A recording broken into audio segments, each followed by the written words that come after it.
Introduction. The arrival of existentialism on American shores was not unlike an enormous beast stumbling into a pitch-black chamber. At first, the resulting chaos and shattered preconceptions were profoundly misunderstood. Onlookers, bewildered by the disruption, attempted to rationalize the presence. They wondered if it were a lingering remnant of global conflict or a destructive machination. When clarity finally dawned, the creature was recognized for what it was and dismissed as a passing absurdity, a circus attraction destined to move on. Yet the beast remained. Upon closer inspection, observers realized that while its form appeared novel and bizarre, the essence of the creature was intimately familiar. This intellectual awakening transpired in the years immediately following the Second World War. In a remarkably brief span, the philosophy permeated common parlance. To the general public, it evoked images of post-war resurgence in Parisian cafes, a cultural revival characterized by disheveled youth in paint-stained attire and their companions, women devoid of artifice, wrapped in black stockings, chain-smoking, and indulging in avant-garde eccentricities.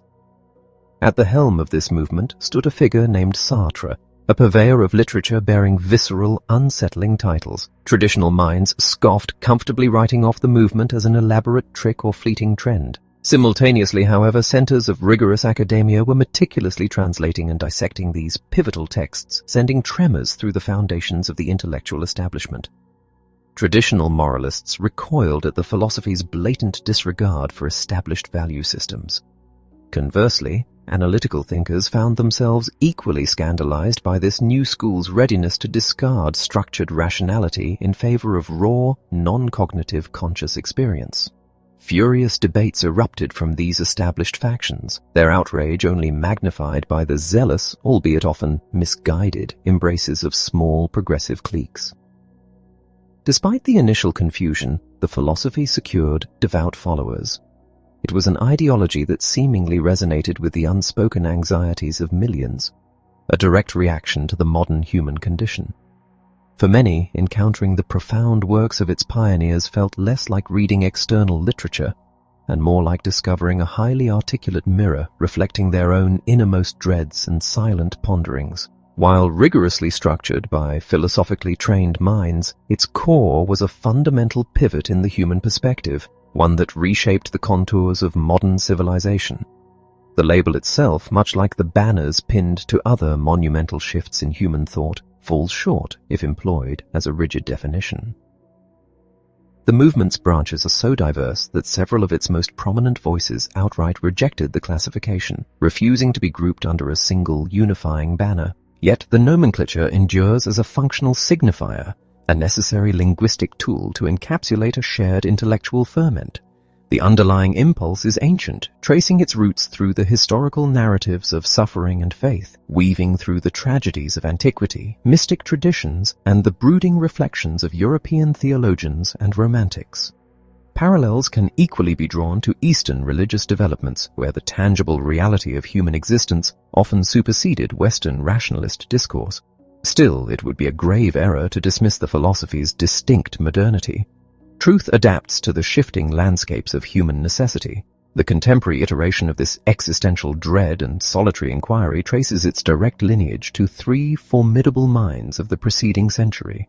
Two were solitary philosophers, separated by a generation yet united in their independent explorations of doubt and anguish, while one fervently anchored his despair in a divine entity, and the other proclaimed the death of such concepts.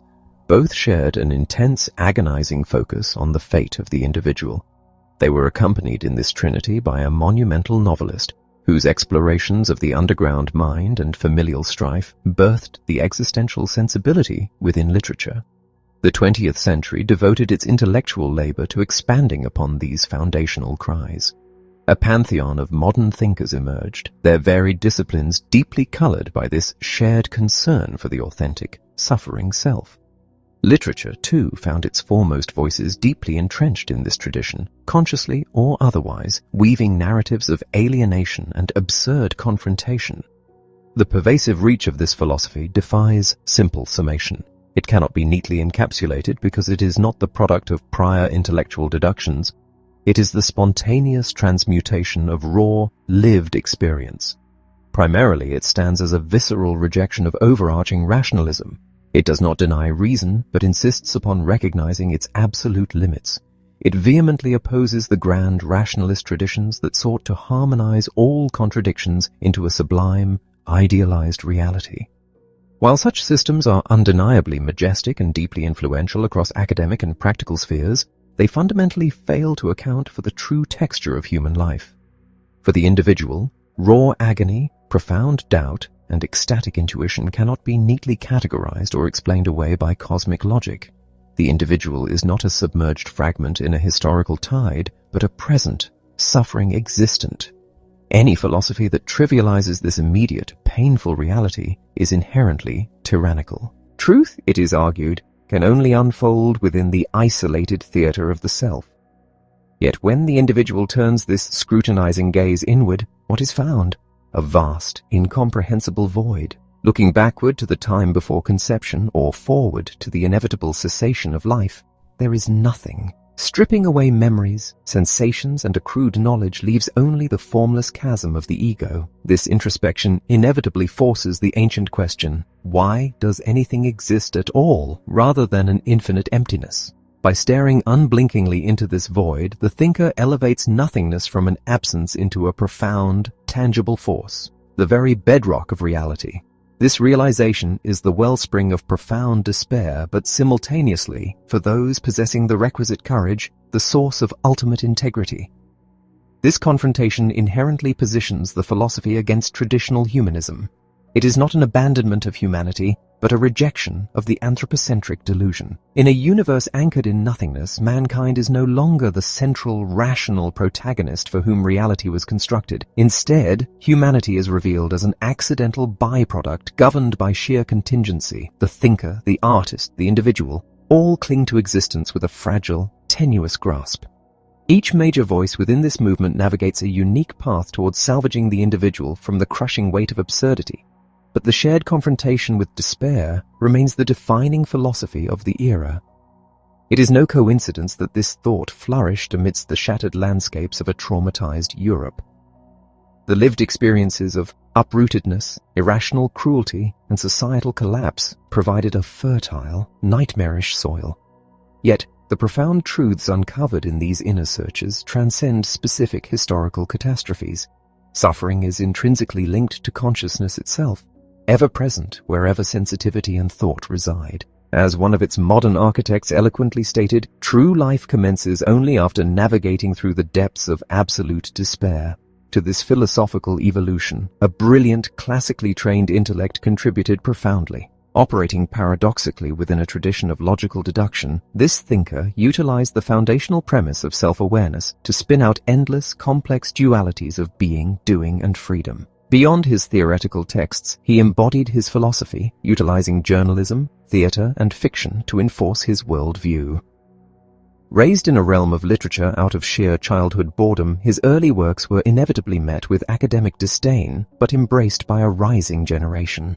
His trajectory through war, captivity, and occupation only sharpened his role as the definitive intellectual force of his time, armed with unmatched wit and polemical mastery. His inaugural full-scale narrative was not merely a compelling novel, but a pivotal milestone in the evolution of modern consciousness. The protagonist of this work has transcended the pages, becoming an archetype, or rather a vivid original, upon whom countless modern identities are modeled. Living at a feverish metaphysical intensity, his chronicled journey through self-doubt offers razor-sharp reflections on contemporary existence.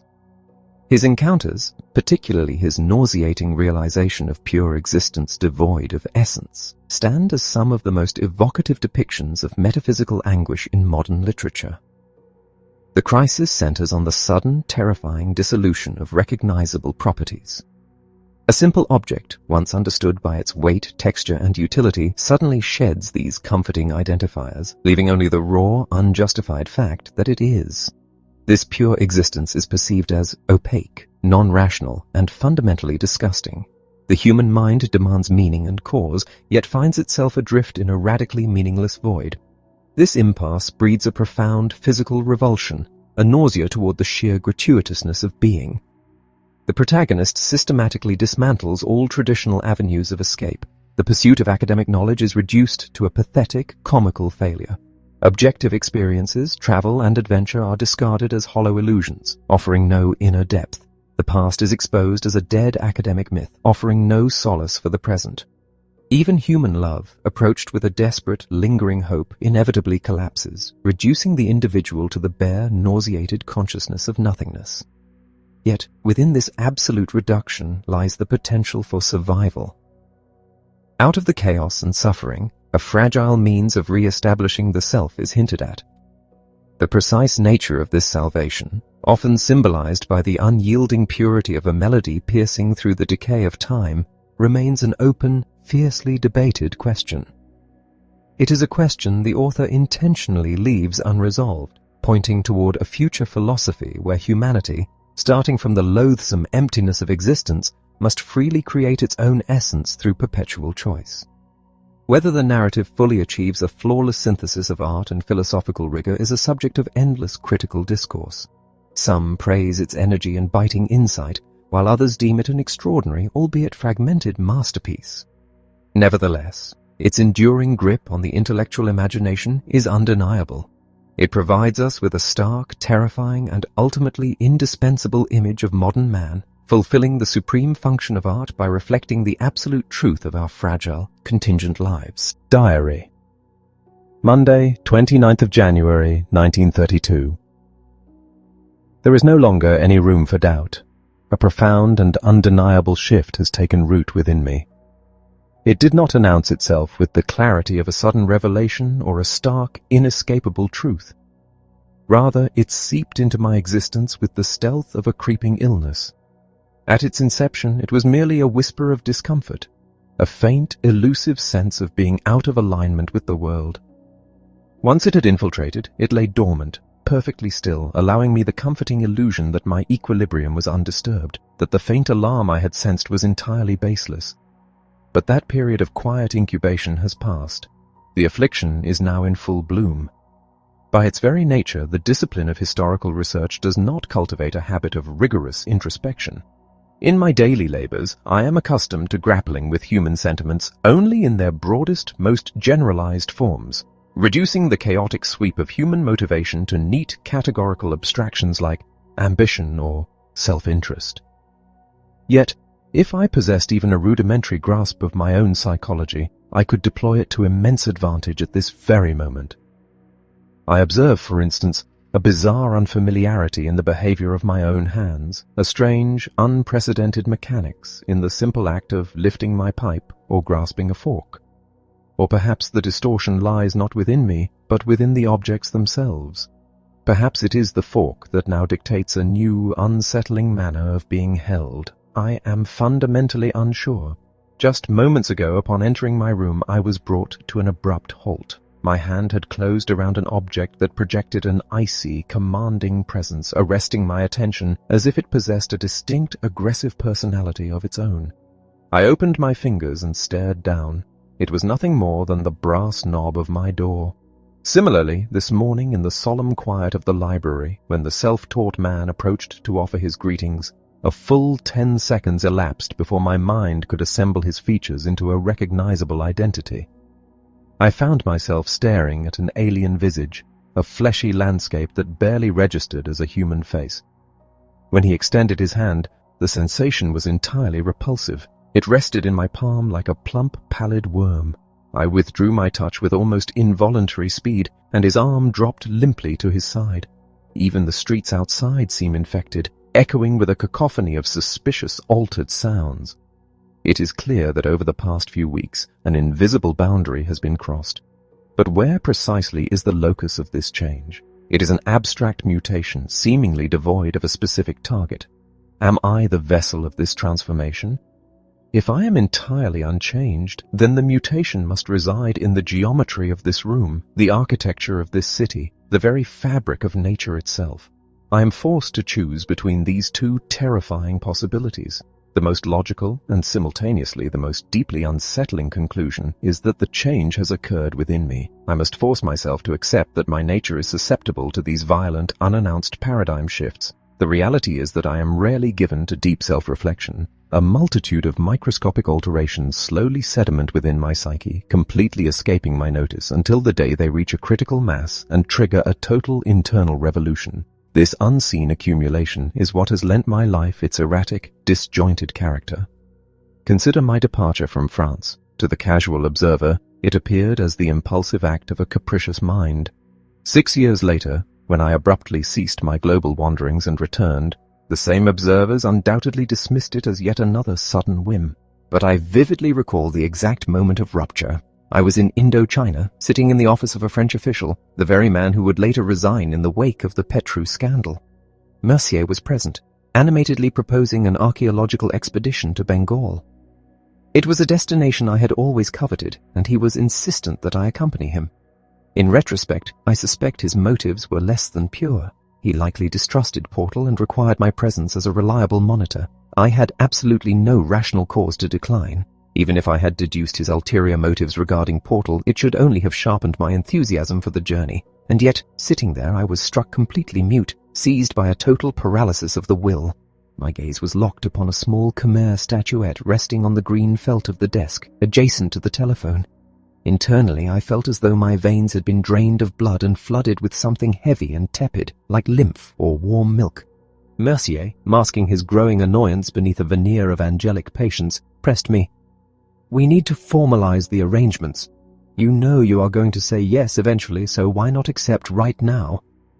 He possessed a thick, dark beard tinged with red, suffocatingly perfumed. With every slight movement of his head, a wave of this cloying scent washed over me. And then, in a single shattering instant, I awoke from what I can only describe as a 6-year coma. The statuette suddenly appeared to me as an object of profound stupidity and repulsion, and I was crushed by a wave of cosmic, unutterable boredom. The entire premise of my existence in Indochina became instantly incomprehensible. What was my purpose here? Why was I engaging in conversation with these particular men? Why was my body draped in these absurd, unfamiliar garments? The burning passion for exploration that had driven me across the globe was unequivocally dead. For years, it had been a tidal wave that had swept me up and dictated my every move. Now the waters had receded, leaving behind an absolute void. But the emptiness was not the ultimate horror. Suspended before my mind's eye, radiating a kind of sluggish indolence, was a massive, flavorless idea. Its exact contours eluded me, but its mere presence induced a metaphysical nausea so severe I could not bear to confront it. This shapeless dread became inextricably tangled with the oppressive fragrance of Mercier's beard.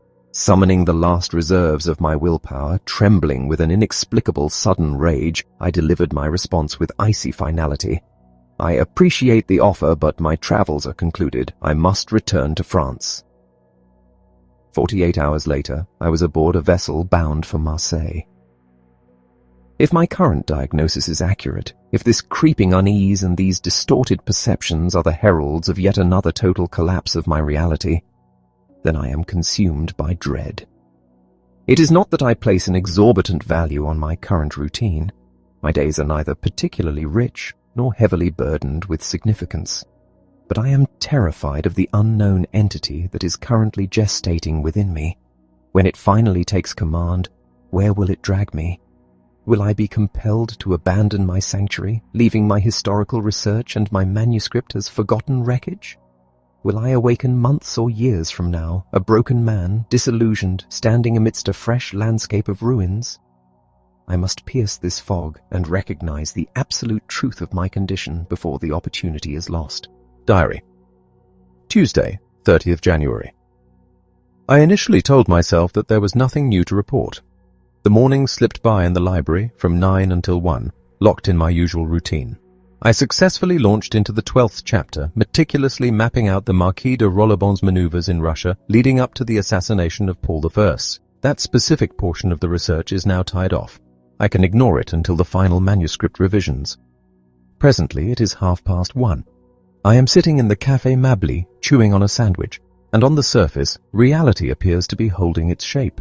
Cafes always project a certain mundane reliability, and this establishment is particularly soothing, largely due to the presence of its manager, Monsieur Fasquelle. There is a delightfully rakish quality to the man that I find strangely comforting. Though the hour of his daily nap approaches and his eyes are already rimmed with a sleepy pink hue, he remains animated and sharp. He wanders between the tables, projecting an air of absolute confidence as he inquires if the patrons are satisfied with their service. I cannot help but smile as I watch him. His entire existence is bound to this room. When the cafe eventually empties, it seems as though his consciousness drains away with the crowd. Between the hours of 2 and 4, the establishment is desolate. Fasquelle will wander aimlessly for a few moments, the waitstaff will extinguish the lamps, and he will surrender to a heavy unconsciousness. Deprived of the company of others, the man simply powers down into sleep. There are still perhaps a score of customers lingering, unmarried men, minor engineers, low-level clerks. They bolt their food in the dismal boarding houses they frequent, and then, starved for a faint illusion of luxury, they migrate here. They sip cheap coffee, rattle poker dice, and generate a thin, erratic hum of activity that I do not find intrusive. They are driven by a fundamental necessity. To confirm their own existence, they must cluster together and rub shoulders with their own kind. I, however, exist in absolute isolation. I do not converse with anyone. I am a closed circuit. I offer nothing to the world, and I receive nothing in return. The librarian, the self-taught man, does not qualify as human contact. There is, of course, Françoise, who manages the railwaymen's rendezvous. But can I truly say we communicate? Occasionally, after my evening meal, when she delivers my drink, I will ask if she has a spare moment. She always consents, and I trail her up the stairs to one of the large rooms she rents out. There is no financial exchange. We are utilizing each other for a mutual base necessity. She requires a man daily, and I am merely one in a long rotation. For my part, I use her to scour my system of a certain physical nostalgia, the origins of which I understand all too clearly. But dialogue is non-existent between us. What would be the point? We remain isolated entities. To her, I am first and foremost a consumer in her tavern. Even as she undresses, her mind is firmly fixed on commerce. She will prattle on about 2 traveling salesmen who requested an obscure brand of aperitif, expressing her reluctance to stock inventory she hasn't personally vetted, before casually mentioning she prefers to keep her stockings on. There was a time, long after our separation, when my thoughts were entirely consumed by Annie. Now, my mind is devoid of human presence. I do not even exert the effort to search for language. A silent current flows through me at varying speeds, and I simply let it wash past, making no attempt to anchor myself to words. Because I refuse to bind my thoughts to language, they remain largely formless. They drift into vague, agreeable silhouettes, and then dissolve into the ether, forgotten the instant they vanish. I watch the young men at the adjacent tables with a sense of genuine bewilderment. Over their coffee cups, they effortlessly spin coherent, plausible narratives about their lives. If prompted to recall their actions of the previous day, they do not stumble. They summarize their reality in a few neatly arranged sentences. Were I forced into their position, I would completely unravel. It has been an age since anyone has demanded an accounting of my time. When you are steeped in total solitude, you lose the very machinery of storytelling. The concept of a continuous, believable narrative evaporates the moment you are deprived of an audience. You allow events to simply wash over you. People materialize, utter words, and vanish. You are plunged into situations that possess neither a clear genesis nor a definitive conclusion. I would make an abysmal witness to my own life. Yet, this detachment offers a strange compensation. In the theatre of the cafe, nothing is too absurd or fantastical to be accepted. Take, for instance, a fleeting moment this past Saturday. Around 4 in the afternoon, at the edge of the construction site's wooden walkway, I saw a diminutive woman in a sky-blue coat running backward, laughing wildly and waving a piece of cloth. Simultaneously, a black man wearing a cream-colored raincoat and a bright green hat rounded the corner, whistling a tune. Still moving backward, the woman collided directly with him beneath an unlit street lamp. For one breathtaking second, the entire composition locked together. the sharp scent of damp wood, the glowing red panes of the lantern, the soft complementary hues of the blue coat and the pale raincoat, and the profound childish shock registering on both their faces beneath a fiery sunset. Had I been accompanied by friends, we would have analyzed the collision, chuckled at the surprise, and framed the moment as a charming anecdote. Solitary men are rarely moved to laughter, but for me it was a sensation of fierce, unadulterated purity. And then, just as rapidly, the cohesion shattered. The scene dismantled itself, leaving only a lantern, a wooden fence, and an empty sky. It retained a certain bleak beauty, but an hour later, when the darkness fell and the wind howled, the magic was completely extinguished. None of this is particularly novel. I have always been susceptible to these benign atmospheric shifts. One must possess a specific degree of isolation to perceive them, just enough distance from society to shed the burden of logical storytelling when the moment demands it. Previously, however, I remained anchored to the shoreline of humanity, floating on the mere surface of solitude, always maintaining the option to retreat into the comforting warmth of the herd if my isolation became too severe. Until now, I was merely dabbling in loneliness. But now, the environment is saturated with objects that radiate a threatening presence, much like the glass of beer currently sitting on my table. Merely glancing at it provokes a desperate urge to declare an end to this madness. I am acutely aware that I have drifted too far from the shore. One cannot casually flirt with absolute solitude and expect to remain unscathed. It is not that I am reduced to checking beneath my bed for phantoms or hallucinating swinging doors in the dead of night, but my internal equilibrium is shattered. For half an hour I have been actively avoiding the sight of this beer glass. I will look at the ceiling, the floor, the adjacent tables, anywhere but at that specific vessel. I know with terrifying certainty that the chatter of the bachelors around me is useless. I have crossed a threshold where their communal reality can no longer shelter me. They could easily approach me, slap my back, and inquire why I am staring at a simple glass. I know its properties perfectly well. It has beveled edges, a handle, and a small crest bearing the name of the brewery. I know all the logical facts, yet I am paralyzed by the knowledge that there is something else contained within its existence. It is a microscopic, almost imperceptible deviation, but I lack the vocabulary to explain it to anyone. I am silently drowning, sinking into a cold, suffocating terror, while surrounded by the oblivious, cheerful hum of reasonable men. These creatures dedicate their lives to explaining the world, drawing immense satisfaction from their mutual agreements. Why is it so vital for them to synchronize their thoughts into a singular collective mass? Their intolerance is obvious whenever a solitary, inward-looking individual, a man with whom no consensus can be forged, drifts into their orbit. I am reminded of a figure from my childhood, a man who haunted the Luxembourg Gardens when I was 8. He would sit silently in a sentry box near the iron gates, occasionally extending a leg to examine his own foot with an expression of profound dread. He wore a boot on one foot and a soft slipper on the other. My uncle informed me he was a retired academic who had been dismissed after arriving to read examination results dressed in full ceremonial regalia. We children were paralyzed by him, not because of his poverty or the grotesque tumor swelling against his collar, but because we instinctively sensed the terrifying depth of his isolation. We felt that his mind was not occupied with human matters, but was busy manifesting grotesque, non-human thoughts, visions of crabs and lobsters projecting onto the park benches, the shrubs, and our toys. Is this the exact precipice upon which I now stand? For the first time in my life, the reality of my solitude inspires absolute panic. I possess a desperate urge to confess my condition to someone before it is too late, before I become the silent, terrifying spectre that haunts the dreams of children. I find myself wishing Annie were here. It is strange. I have just filled multiple pages of this journal, and I have deliberately avoided the core truth. Writing "nothing new" at the beginning of today's entry was an act of profound intellectual cowardice. I balked at recording an incident so trivial, yet so devastating. We possess an infinite capacity to lie to ourselves while hiding behind the mask of rationality. Strictly speaking, one could argue that nothing of consequence occurred.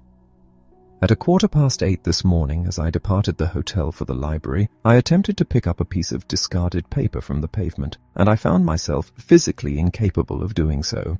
That is the entirety of the event. Yet, to be brutally honest, this infinitesimal failure struck me with the force of a revelation. I realized in that exact second that my freedom had been revoked. I spent the morning in the library trying to shake the conviction. I came to the Café Mably hoping the bright lights would burn it away, but the realization remains lodged in my chest like a leaden weight, and it is the true catalyst for the frantic paragraphs I have just written. Why did I attempt to conceal it? Likely out of a foolish sense of pride coupled with a deep-seated awkwardness, I am unaccustomed to dissecting my own internal states, so I struggle to filter the profound from the meaningless. But having reread my evasions, I am disgusted with myself. I will not play the role of the tortured mystic hoarding ineffable secrets. The stark fact remains, I could not lift a piece of paper. Ordinarily, I possess a strange fondness for retrieving fallen objects, chestnuts, torn cloth, and particularly paper.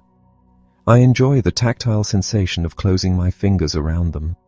Annie used to fly into a rage when I would inspect heavy, expensive parchment that had been soiled in the street. In the late summer, I loved to find newspapers bleached by the sun, brittle as fallen leaves and stained a vibrant chemical yellow. In the winter, the pages are beaten into pulpy fragments, merging back into the mud. Sometimes, fresh paper trapped beneath a layer of frost looks like a trapped white bird struggling to take flight, only to be crushed flat a few feet away. I take pleasure in handling these remnants, feeling their texture, or tearing them to listen to their sharp, lingering crackle. If they are damp, I will painstakingly set them alight before wiping the grime from my hands on a nearby wall. This morning, my attention was drawn to the polished boots of a cavalry officer exiting the barracks. As I watched his stride, I spotted a piece of paper resting near a muddy puddle. I assumed the officer's heel would drive it into the muck, but he effortlessly stepped over it. I approached the object. It was a page torn from a lined schoolbook. The rain had warped it, covering the surface with swollen blisters that resembled a severely burned hand. The red margin line had bled into a pink, watery stain, and the lower half of the page was entombed in a thick crust of dirt. I leaned over, fully prepared to enjoy the sensation of the cool, tender pulp, intending to roll it between my fingers into dirty, grey spheres. But my hand refused to comply. I remained frozen in a stooped position for a full second.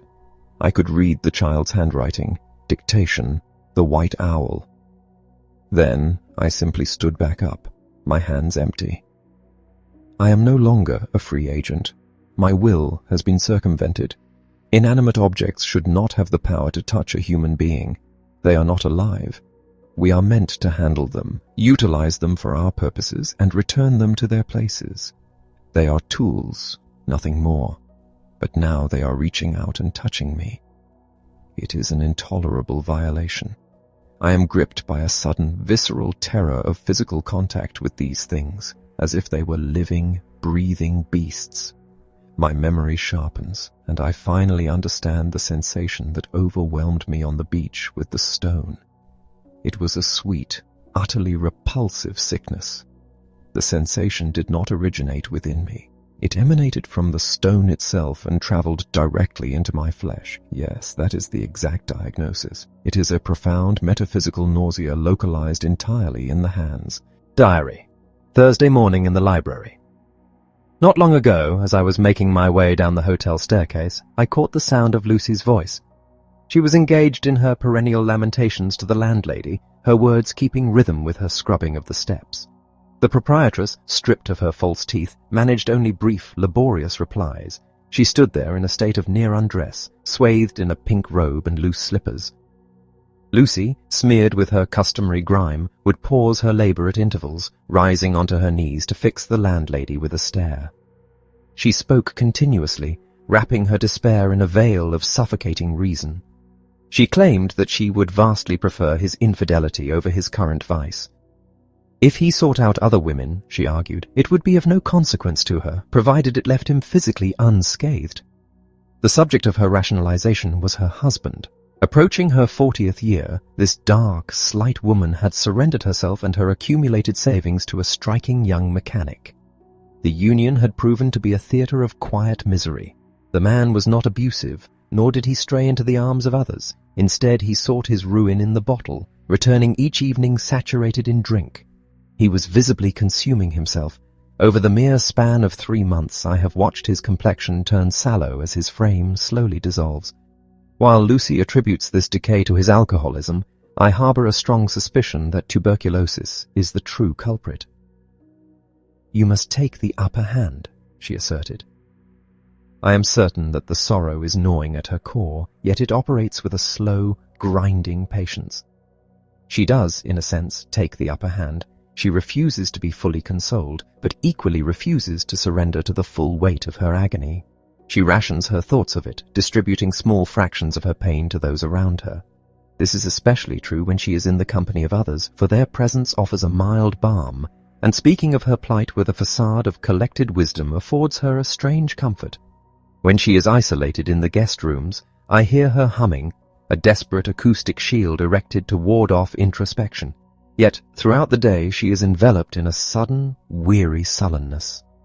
Pointing to her throat, she claims the sorrow is lodged there, an unswallowable lump. She hoards her suffering much like a miser. Presumably, she is equally parsimonious with her moments of joy. I find myself wondering if she ever yearns for an end to this dreary, monotonous ache, for an escape from the petty mutterings that rush in the second her humming ceases. Does she ever long to plunge headlong into absolute despair, to suffer purely and completely once and for all? Regardless of her desires, such a release is beyond her reach. She is firmly chained to her steady, diluted misery. Diary. Thursday afternoon. Monsieur de Rollebon was a man of distinct ugliness. Queen Marie Antoinette was known to refer to him affectionately as her dear ape. Despite this, he enjoyed the favour of the court's ladies, not through the buffoonery employed by others of similar appearance, but through a potent magnetism that drove his admirers to the absolute extremes of passion. He was a creature of intrigue, playing a highly questionable part in the scandal of the Queen's necklace, before vanishing in 1790, following his associations with prominent libertines of the era. His trail emerges later in Russia, where he was implicated in the assassination plot against Paul I, and from there his travels stretched to the distant reaches of the Indies, China, and Turkestan. He operated as a smuggler, a conspirator, and a spy, finally making his return to Paris in 1813. By 1816 his influence was absolute. He stood as the exclusive confidant to the Duchess d'Angoulême. This volatile, aging woman, haunted by the macabre memories of her youth, would find immediate peace and a rare smile solely in his presence. Utilizing her as his instrument, he dictated his terms at court. In the spring of 1820, he took an 18-year-old beauty as his wife. At 70 years of age, Monsieur de Rollebon had reached the zenith of his eminence and the crowning point of his existence. Yet, merely 7 months later, under the shadow of treason, he was seized and cast into a dungeon, where he ultimately perished after 5 years of confinement, having never faced a tribunal. I find myself revisiting this biographical note with a heavy sense of melancholy. It was through these precise sentences that I was first introduced to the Marquis. How captivating he appeared then, and how deeply I became enamored with him based on those few words. It is entirely for his sake, for this historical phantom, that I reside here in Bouville. Upon my return from my global wanderings, I could have easily made my home in Paris or Marseille. However, the bulk of the documentation detailing the Marquis's extensive periods in France is housed within the municipal archives of this town. Rollebon was the reigning lord of a nearby manor. Prior to the war, a direct descendant still resided here. Upon his passing in 1912, he bequeathed a substantial collection to the local library, the Marquis's correspondence, fragmented diaries, and a myriad of assorted documents. I have yet to exhaust this archive. I am pleased to have unearthed my old notes, which have lain unread for a decade.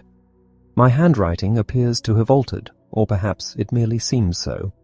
My script was formerly much more compact. How intensely I worshipped Monsieur de Rollebon during that era. I vividly recall a specific Tuesday evening. After a grueling day of research, I had just pieced together from his early correspondence the masterful, deceptive manner in which he had outmaneuvered his rivals. Night had fallen as I walked through the city, purchasing roasted chestnuts from a street vendor. I was intoxicated with joy. I walked alone, laughing aloud at the sheer thought of the expression that must have contorted his victim's face. Yet, the vividness of the Marquis's image has shared the fate of the ink on these pages. It has faded drastically the longer I have labored over it. The primary issue is that post-1801 his actions become entirely opaque to me. This is not due to a scarcity of historical evidence. I am inundated with letters, memoir fragments, clandestine reports, and police dossiers. The flaw lies not in the volume of the testimony, but in its utter lack of cohesion and solidity. The documents do not actively contradict one another, yet they fundamentally fail to harmonize. They read as if they are describing entirely disparate individuals. I am acutely aware that other historians construct their narratives from these exact same fragmented sources. How do they manage it? Am I paralyzed by a greater scrupulosity, or hampered by a lesser intellect? Regardless, the investigative puzzle no longer stirs my passion. If I am brutally honest, what am I truly seeking in these archives? I cannot say. For a considerable duration, Rollerbon, the living, breathing entity, captivated me far more than the prospective manuscript I was meant to produce. But now, the essence of the man himself has begun to induce a profound boredom. It is the act of creation, the book itself, that draws me forward. I sense a mounting, almost desperate compulsion to write, a compulsion that seems to intensify directly with my advancing age. It is, of course, a plausible necessity to concede that Rollerbon was an active participant in the royal assassination, that he subsequently undertook a critical espionage assignment in the Orient, all the while systematically playing two empires against one another. It is equally plausible that simultaneously he maintained a vigorous correspondence with exiled royals, feeding them trivialities to maintain an illusion of loyalty. None of these maneuvers stretch the bounds of probability. After all, his contemporaries orchestrated deceptions of far greater danger and complexity. It is even conceivable that the Marquis engaged in the illicit arms trade with Asiatic rulers for personal gain. Yes, he could conceivably have committed every one of these acts. But the crucial point is that none of it is definitively proven. I am slowly succumbing to the belief that absolute historical proof is a mirage. These are merely respectable hypotheses that attempt to domesticate the surviving facts. But I feel with a chilling certainty that the connective tissue originates entirely from within my own mind. It is merely a mechanism for imposing unity upon my accumulated data. Not a single spark of illumination emanates from Rollerbon himself. The historical facts are sluggish, resistant, and inert. They grudgingly conform to the strict architectural order I force upon them, but this order remains an external artificial construct. I am increasingly possessed by the sensation that I am engaged in a work of pure, unadulterated fiction, and I am struck by the undeniable certainty that the fabricated characters of a novel would possess a far more authentic reality, or at the very least, would offer a far more agreeable companionship. Diary. Friday, 3 o'clock in the afternoon. It is an hour of profound uselessness, invariably too late to commence anything of significance, yet too early to declare the day concluded. Today, the sensation is utterly unbearable. A pallid, indifferent sun casts a bleached glare over the dust gathering on the window panes. The sky is a bruised, clouded white. Earlier this morning, the gutters were solid with ice. I sit heavily beside the gas heater, my mind churning with a sluggish rhythm. I am already resigned to the fact that this day is a casualty. Any meaningful effort is beyond my grasp until the darkness falls. The blame lies squarely with this sunlight. It grazes the filthy pale threads of fog lingering above the construction yards, then bleeds into my room. A sickly diluted gold. It smears 4 flat, deceitful reflections across the surface of my desk. My pipe, bathed in this light, appears varnished in a bright, artificial yellow that commands attention. But the moment I focus upon it, the illusion dissolves, leaving behind a dull, lifeless smear on a piece of dead wood. Every single object suffers this same degradation in the sun's glare, even my own hands. When the daylight is this aggressive, the only sensible retreat is sleep. Unfortunately, I slept too deeply last night and am agonizingly awake. How I preferred the sky of yesterday, a tight, compressed expanse, black with the threat of rain pressing itself against the glass like a pathetic but endearing face. This current sun is entirely devoid of charm. It is merciless. It descends upon the things I usually hold in affection, the rusted iron of the building girders, the decaying timber of the hoarding, with a stingy, hesitant illumination. It is the exact, unsparing light one casts after a sleepless night upon the enthusiastic decisions of the previous evening, or upon pages of text written in a feverish, unedited rush. Even the 4 taverns down on the Boulevard Victor Noir, which typically shine side by side in the darkness like luminous aquariums or the glowing eyes of great ships, have been stripped of their mysterious allure. It is the perfect atmosphere for total introspection. This frigid clarity, cutting through the world like a pitiless verdict, penetrates directly into my vision. Internally, I feel myself illuminated by a fading, sickly glow. I am quite certain that within 15 minutes of this mental pacing, I could achieve a state of absolute, supreme self-loathing. But I decline the invitation. I refuse to succumb to it. Nor will I review the pages I drafted yesterday concerning Rollerbon's time in St. Petersburg. Instead, I remain fixed in my chair, my arms limp at my sides. I manage to scratch out a few words, devoid of conviction. I yawn. I am simply enduring the wait for nightfall. Once the darkness arrives, both I and the objects around me might finally be released from this purgatory. Did the Marquis de Rollebon participate in the murder of Paul I, or did he not? This is the historical impasse of the day. I am stranded at this juncture and cannot proceed until I forge a decision. If one believes Cherkov, the Marquis was on the payroll of Count Pahlen. Cherkov asserts that the majority of the conspirators would have been satisfied merely to depose and incarcerate the Tsar. Alexander himself apparently favored this bloodless resolution. But Pahlen, it is said, demanded the Tsar's total elimination, and Monsieur de Rollebon was tasked with inciting the individual plotters to the point of murder.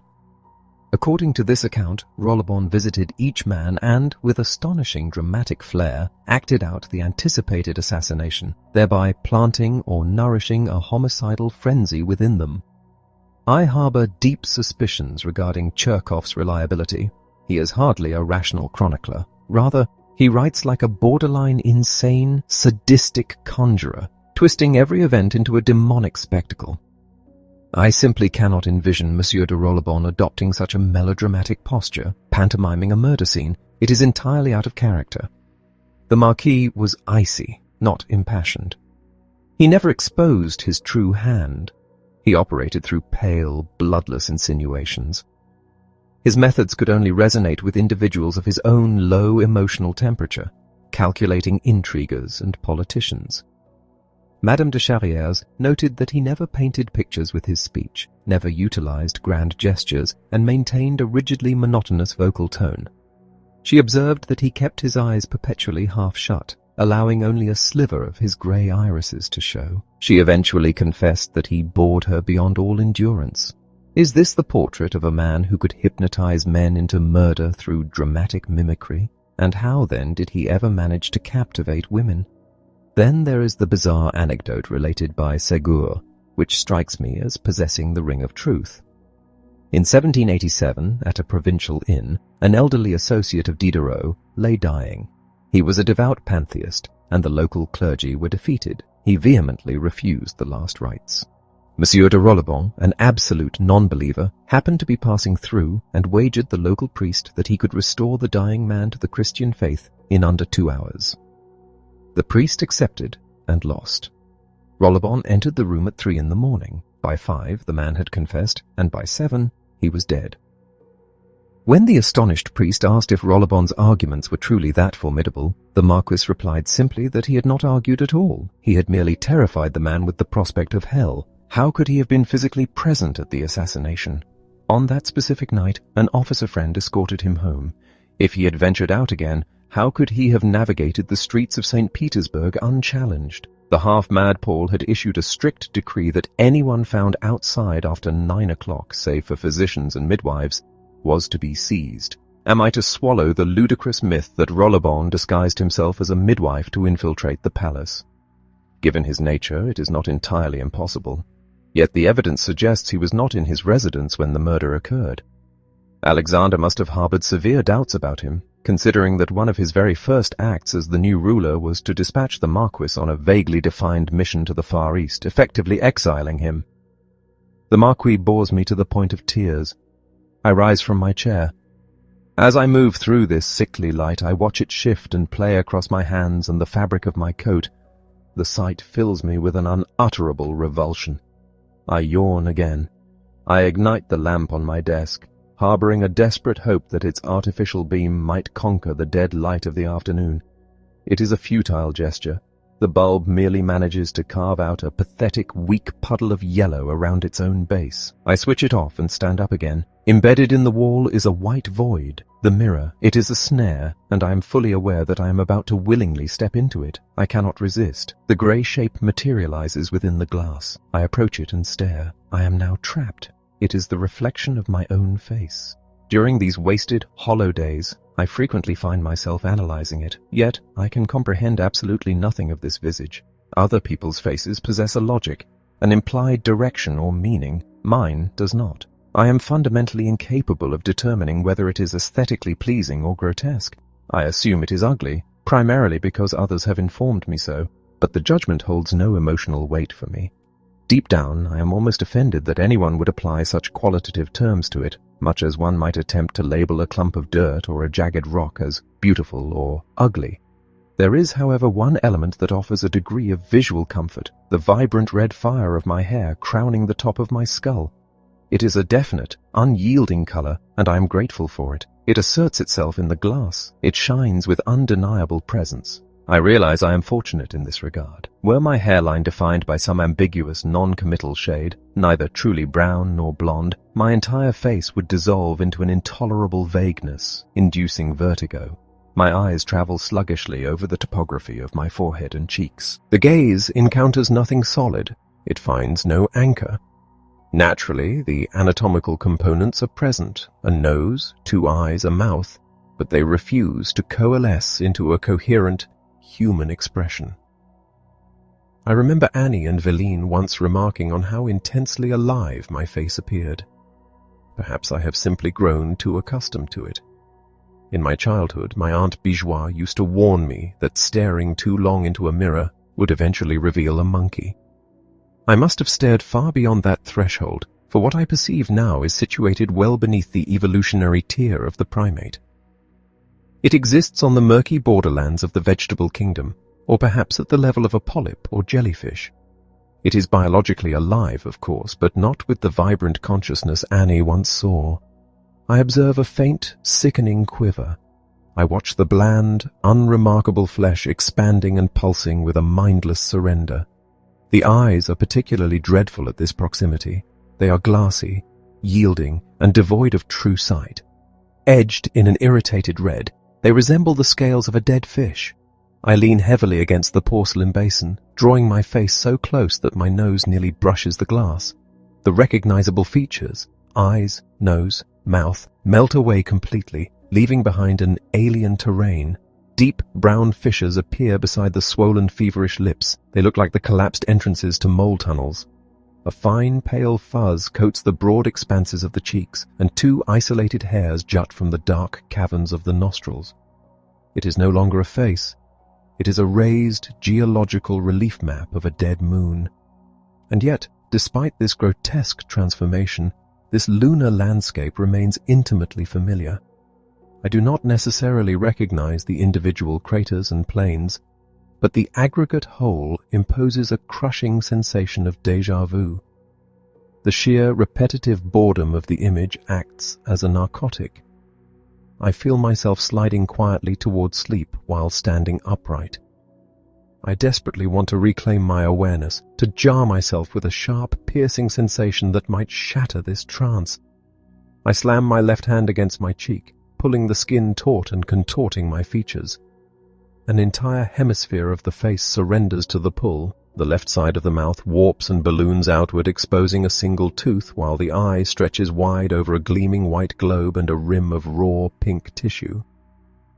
But this is a failure. It delivers nothing sharp, nothing novel. It is merely soft, yielding, and stale. I am falling asleep with my eyes wide open. In the glass, the face begins to dilate, expanding like an immense, pale halo drifting through the light. Diary, 5:30. The situation has deteriorated. It is drastically worse. The sickness, this suffocating filth, the nausea, has seized me once again. But this instance brings a terrifying new dimension. It has tracked me down inside a cafe. Until this afternoon, the bustling, brilliantly illuminated interiors of cafes served as my final sanctuaries. The sheer volume of human presence and artificial light usually kept the horror at bay. Now, even that defense has crumbled. If I am to be hunted down within the walls of these public rooms, I am entirely without refuge. My initial intention was to seek physical comfort, but the moment I pushed the door open, Madeline, the waitress, informed me that the proprietress was out in the town. An immediate, hollow disappointment washed over me. At that exact second, the friction of my own clothing against my skin became acutely uncomfortable, and a swirling, tinted fog seemed to manifest in the room. The mirrors, the smoke, the booths, everything dissolved into a dizzying vortex of light and shadow. I hesitated on the threshold, trapped in a current of luminous confusion, until the sheer momentum of the room seemed to drag me forward. Madeline approached to take my coat, and I was struck by the horrifying realization that I barely recognized her. Her cheeks appeared monstrous, rushing backward toward her ears in a continuous, weary flow of pale flesh punctuated by 2 exhausted pink stains. As she smiled and asked for my order, the full weight of the nausea crashed down upon me. I collapsed into a chair, entirely disoriented by the slow, sickening rotation of colors, fighting a desperate urge to vomit. I remain pinned to my seat. My glass traps a small puddle of spilled beer against the marble tabletop. The chair's springs are broken, forcing me to anchor my heels to the cold floor to prevent myself from slipping. To my right, a cluster of men is engrossed in a card game upon a woolen cloth. I had not noticed them upon entering. I had only registered a vague, radiating heat and the erratic waving of arms. I lack the strength to turn my head and study them fully. My neck feels terrifyingly fragile, as if a sudden movement might detach my head entirely. Because I cannot turn away, my gaze is locked upon Cousin Adolphe, who is tending the bar in the proprietress's absence. He is a man in shirt sleeves, wearing purple suspenders. It is these suspenders that command my horrified attention. Against the blue fabric of his shirt, they are partially obscured, yet they refuse to vanish. They assert their presence with a stubborn, bovine persistence. They halt in their progression toward a full, decisive purple, lingering instead in a hesitant, sickening state of half-color. Sometimes the blue of the shirt seems to swallow them, but it is only a temporary illusion. The sickly islands of purple inevitably rise back to the surface. Adolphe himself stands with his eyes nearly closed, his face pushed up toward the ceiling, swaying precariously on his heels like a man trapped in a dream, occasionally emitting faint canine yelps. The sight of his blue shirt against the chocolate-colored wall exacerbates the sickness. The nausea is not a condition contained within my own body. It is a tangible substance bleeding out from the wall, from the suspenders, from the very air of the cafe. I am merely submerged in it. To my right, the card players continue their ritual. Hands, thick, ringed and dusty, descend like heavy birds of prey to snatch the falling cards. It is an absurd, flabby pantomime. They are not engaged in a genuine struggle. They are simply executing meaningless gestures to fill the gaping void of time. But time is too vast, too porous to be stuffed with such trivial actions. The movements of their red, fumbling hands seem unraveled, lacking any internal necessity. Desperate for an anchor, I call out to Madeline and request she play a specific jazz record on the phonograph. As the first notes of the ragtime melody scratch through the air, a profound shift occurs. The music begins not with a melody, but with a rapid, inflexible barrage of notes. They do not linger. They are born and destroyed in a fraction of a second, driven by a rigid, unyielding order. They race forward, striking my consciousness with sharp, metallic precision before vanishing. In this relentless progression, there is no room for the flabby contingency of the cafe. I begin to feel a creeping warmth. This is the narrow steel band of the music cutting directly through our viscous, spreading time. When the vocal chorus finally erupts, the hoarse, driving voice of the singer, the nausea abruptly evaporates. I feel my own flesh harden, becoming dense and brilliant in response to the melody. The music swells, crushing the pathetic reality of the room against the walls. My glass of beer suddenly appears sharp, heavy, and indispensable. Even the movement of my arm as I reach for it feels transformed into a necessary, majestic gesture, moving in perfect synchronicity with the song. For the duration of the record, the oppressive absurdity of existence is conquered by the absolute, pitiless necessity of art. I am granted a fleeting, triumphant sense of having experienced a true adventure, a moment where my own life aligns with the rigorous destiny of a melodic line. But the record inevitably ends, and the sweet, hesitant darkness of the evening creeps back into the room. The spell is broken. The card players resume their chaotic shuffling. The air grows thick once more. I stand up with immense difficulty, my reflection in the mirror appearing entirely inhuman, and step out into the freezing night. Seeking the absolute antithesis of the cafe's flabby warmth, I direct my steps toward the Boulevard Noir. This is a desolate, forgotten artery of the city, a harsh channel of earth, stone, and rotting timber bordering the railway yards. It is entirely devoid of the comforting bourgeois illusions found in the city centre. Here, the light is stingy and the shadows are absolute. The freezing wind scours the street, stripping away all human pretense. Plunging into this dark corridor feels like wading through icy water. I am invigorated by the sheer mineral purity of the desolation. For a moment I feel as though I have shed my heavy flesh and become nothing more than a wave of cold, cutting air. Yet, even in this wasteland, humanity intrudes. I encounter two figures, a man and a woman, locked in a bitter exchange. As the man abruptly abandons her, walking away into the darkness, the woman is left standing alone. It is Lucy, the charwoman from my hotel. She stands rigid, her arms outstretched, her face illuminated by an expression of agonizing, frenzied sorrow. She cries out into the void, suffocating on her own despair. Passing merely inches from her, I realize she is drawing her theatrical, monumental suffering directly from the bleakness of the boulevard. Unlike her usual diluted complaints, this is a moment of pure, undiluted agony. I turn away, feeling a strange envy. She possesses the capacity for absolute tragic emotion, whereas I am left with nothing but an empty, frigid purity. Diary. Thursday, 11:30. Having abandoned my research in the library after 2 fruitless hours, I descended into the Cour des Hypothèques to smoke my pipe. It is a square paved with pink bricks, a surviving fragment of the 18th century, zealously guarded from the intrusion of modern traffic by heavy iron chains. Here, elderly women draped in black glide quietly along the arcades, leading their dogs. They avoid the direct sunlight, yet they cast furtive, deeply reverent glances toward the center of the courtyard, where the massive bronze statue of Gustave Impetraz commands the space. They do not know his history, but they recognize his uniform, the frock coat, the top hat, the authoritative posture of a man who belonged to the ruling elite. To these women, he is a metallic deity, a rigid guardian of their narrow traditionalist ideals.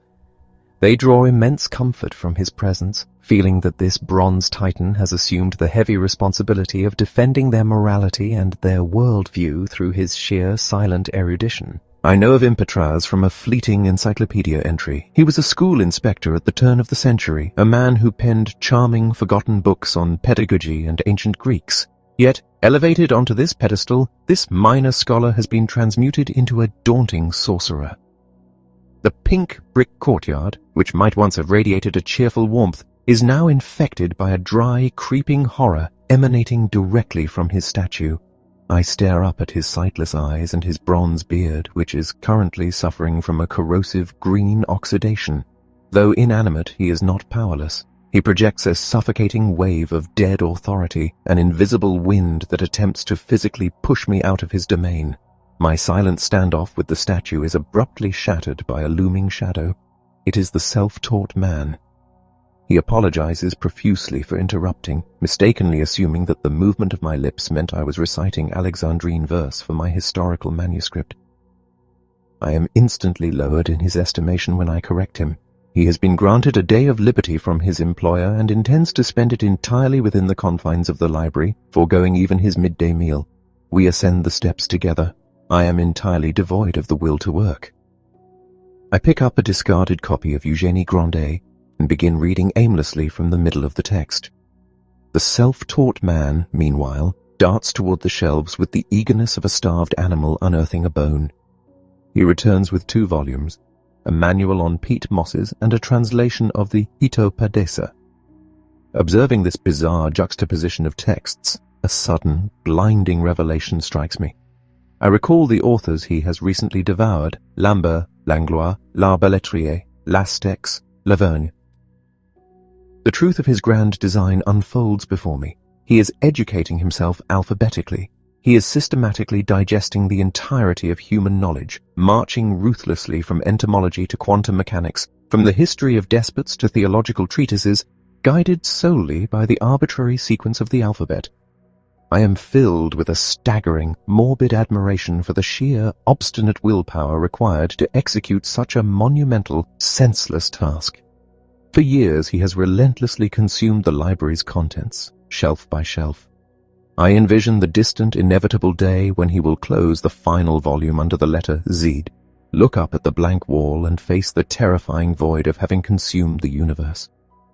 He sits across from me now, innocently chewing a piece of chocolate, exuding a faint scent of old tobacco, completely oblivious to the tragic absurdity of his own existence. Diary, 3 p.m. The air within my room has grown unnervingly thick, saturated with an invisible, oppressive weight. I find myself painfully, acutely conscious of the passage of time, not as a logical, mathematical progression ticking away on the face of a clock, but as a physical, viscous substance. It pools around my feet, stagnant and suffocating. A realization strikes me with a blunt, undeniable force. The past has been completely and irrevocably annihilated. It retains absolutely no physical reality. The memories I have so desperately hoarded, the narratives I have spun to give my life a semblance of continuity, are nothing more than phantom projections, flickering images cast against the inescapable fleshy walls of the present moment. I am entirely marooned in the now. I stare at the unmade bed, the scuffed grain of the floorboards, the microscopic dust motes suspended in a singular, harsh shaft of afternoon light. They are simply there. They assert their existence with a mute, brute stubbornness that defies all human logic. The concept of a future is equally exposed as an illusion, merely a hollow anticipation, a vacuum that will instantly solidify into this exact same relentless present the moment it arrives. I am trapped within a singular, continuously expanding point in duration. The sheer, naked existence of the things surrounding me begins to strip away their perceived utility. My pen, resting on the table, is no longer a recognizable instrument intended for writing. It has devolved into a cold, dark cylinder of inanimate matter. It is entirely alien, perfectly indifferent to my intentions or my existence. It does not require me in order to be. This sudden, silent independence of objects is horrifying. It feels as though the material world has quietly mutinied, casually shedding the convenient labels, names and purposes that humanity has so frantically slapped onto it to feel safe. The world is naked, and its nakedness is obscene. I am forced to confront the terrifying reality that I am merely another object among them, a vibrating mass of flesh, blood, and unwanted consciousness, equally unjustified, equally unnecessary, stranded in a universe that neither knows nor cares that I am here. Diary, Friday, 3:00 p.m. The paralysis persists, deepening its grip. I am seated before my desk, the pages of my manuscript spread out before me like the pale, sterile surface of an autopsy table. The Marquis de Rollebon, the historical phantom I have pursued across continents, the enigma I have chased through countless dusty municipal archives, has finally and unequivocally died within me. For years, I operated under the comforting delusion that I was serving as his faithful conduit, breathing life back into his historical corpse through the sheer force of my intellect and dedication. But the reality of our relationship, I now see, was far more parasitic. He was never a genuine companion. He was merely an excuse, a hollow vessel I utilized to siphon off my own suffocating excess of existence. I loaned him my blood, my energy, my very present moment, simply to grant him a false temporary semblance of life and to distract myself from my own. Today, looking down at the ink on the page, the sentences appear absurd, utterly devoid of meaning. They do not constitute a man. They are merely dried black stains on bleached wood pulp. Monsieur de Rollebon does not exist. He cannot exist. No amount of meticulous historical deduction, no arrangement of facts, can bridge the absolute freezing chasm between a living, breathing consciousness and the dead, inaccessible past. This realization leaves me entirely hollowed out, stripped of my final defense. I am left alone with myself once again, crushed beneath the inescapable pulsing reality of my own physical body.